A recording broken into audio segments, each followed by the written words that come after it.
Halo, selamat malam dengan Bung Kiki di sini. Pada malam hari ini saya akan membahas mengenai prediksi nanti pertandingan antara Indonesia dengan Australia ataupun Indonesia dengan Bahrain. Saat ini kita tahu sendiri bahwa Indonesia sedang berada di posisi ketiga di grup C untuk kualifikasi Piala Dunia 2026 nanti. Persaingan kita di grup C merupakan persaingan yang sangat berat, di mana seluruh tim memiliki poin yang sama. Australia hanya selisih 1 angka dengan Indonesia. Yang paling memungkinkan untuk lolos langsung ialah timnas Jepang yang hanya membutuhkan 1 kemenangan. Dia bisa langsung lolos ke kualifikasi Piala Dunia nanti. Kita sangat jauh lah kalau untuk menyamai kualitas Jepang.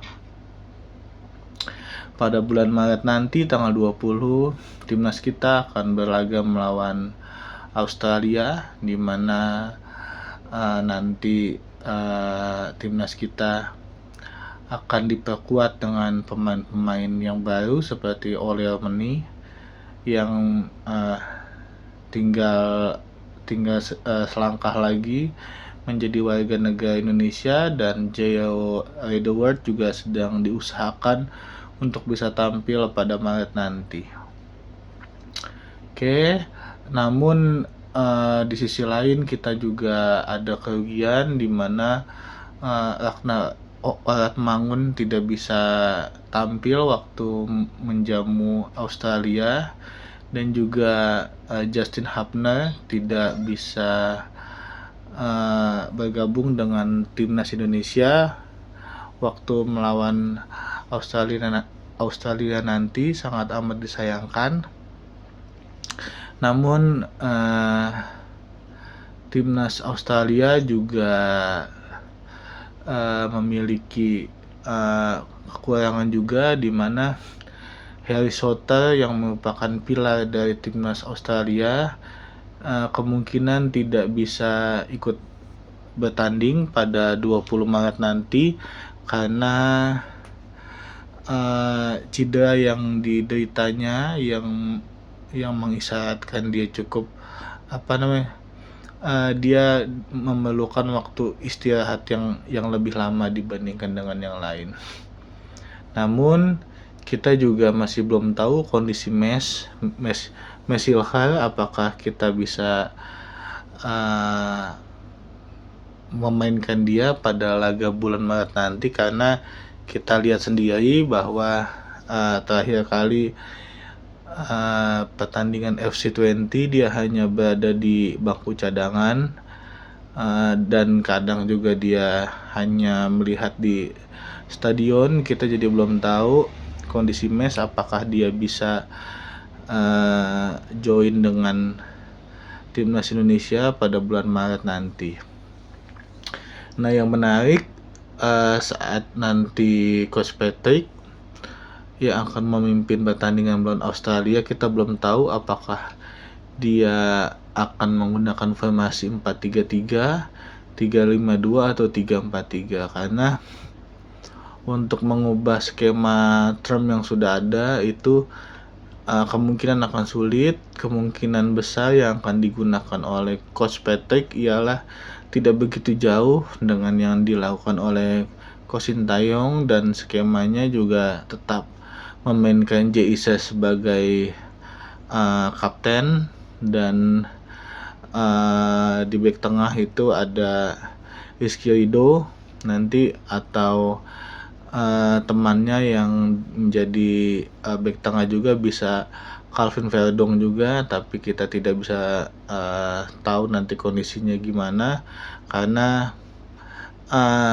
kemungkinan yang semula dicoret oleh Sintayong bisa kembali lagi seperti Elkan Bagat, McLeod dan sebagainya. Kita masih belum tahu karena masih sangat dinamis sekali.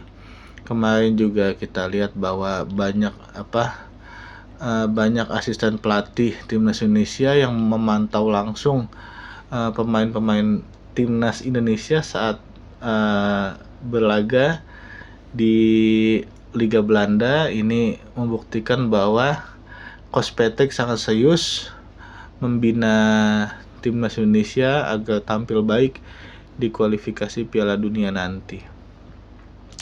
Oke, tadi kita ngomong formasi, kemungkinan yang akan digunakan adalah, kalau prediksi saya adalah 3-5-2, karena kalau 4-3-3 sangat beresiko sekali, karena kita tahu sendiri jarak ranking FIFA antara Indonesia dengan Australia sangat jauh. Walaupun kita sudah ketambahan banyak pemain, tapi kita masih belum tahu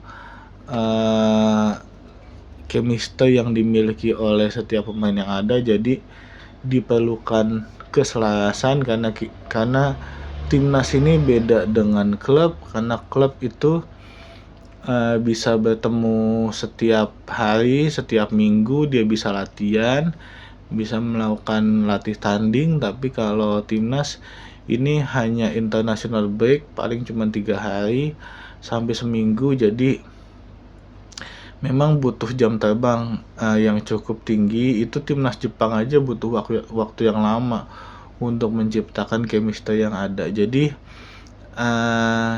kita tidak bisa langsung bermain terbuka dengan timnas Australia nanti, karena kalau kita bermain terbuka itu sangat berbahaya bagi timnas Indonesia. Oleh sebab itu, kemungkinan yang akan digunakan adalah formasi 3-5-2, di mana back juga nanti akan dimainkan. Back belakang juga akan diisi oleh 3 back, yaitu Jesus, Rizky Ridho, dan Kelvin Verdong yang dipaksa turun. Nanti sayap kiri itu bisa Nathan Choaon, dan sayap kanan kemungkinan adalah Kevin Dix, yang kalau dia tidak cedera akan bermain di sana. Lalu di tengah itu ada Tom Haye, ada Jairo, dan kemungkinan ada Marcelino. Dan di depan itu kemungkinan yang dipasang adalah Ole Meni dan Rafael Struijk, karena Ragnar Oratmangun tidak bisa bertanding pada pertandingan melawan Australia nanti, tapi saat melawan Bahrain dia sudah bisa tampil.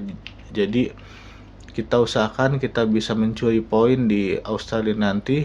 Walaupun tidak menang, kita harus bisa seri saat menjamu Australia nanti. Ini merupakan suatu tantangan, karena apabila timnas Indonesia sampai kalah lawan Australia, maka akan jadi pembanding dengan Sintayong. Sintayong aja mampu menahan imbang Australia, tapi Coach Patrick malah kalah. Ini justru akan menimbulkan cibiran di publik. Sudah saatnya Coach Patrick membuktikan bahwa Bapak ET memilih dia merupakan pilihan yang tepat. Jadi kita saksikan nanti pertandingan melawan Australia nanti. Walaupun tidak bisa menang, wajib mencuri 1 poin melawan Australia nanti. Lalu untuk pertandingan melawan Bahrain diharapkan Indonesia ini bisa menang, karena waktu era Coach Sintayong aja kita hampir menang, tapi karena dicurangi di akhir babak kita kalah, jadinya seri. Seharusnya kita bisa menang pada pertandingan itu. Jadi ini juga penghakiman yang penting bagi Coach Patrick, jangan sampai lengah. Kita harus tetap waspada agar timnas Indonesia bisa mendapatkan hasil yang maksimal untuk menang di laga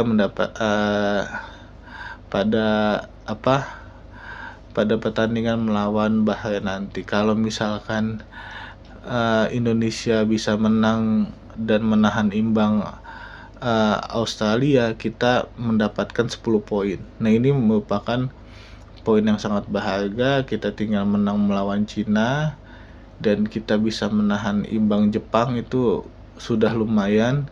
Seenggaknya posisi 3 dan 4 itu aman, tapi kan kita tidak tahu dinamika di grup C nanti, apakah Arab Saudi tersandung, lalu Australia tersandung. Kita tidak tahu apa yang terjadi dalam sepak bola, karena sekali lagi bola itu bundar. Kita tidak tahu siapa yang menang, karena ranking juga bukan tolak ukur satu-satunya, karena kita bisa membuktikan bahwa Indonesia mampu menang melawan Arab Saudi yang dimana ranking 50 besar FIFA. Itu menunjukkan bahwa ranking bukanlah soal yang penting bagi atau bukan penentu bagi sebuah kemenangan. Jadi oleh sebab itu kita tetap dukung timnas Indonesia, kita dukung sepak bola Indonesia bebas dari mafia, kita tetap support apapun yang dilakukan oleh PSSI, kita dukung sepak bola Indonesia agar berkembang dan jauh lebih baik. Oke, cukup sekian dari saya. Salam sepak bola.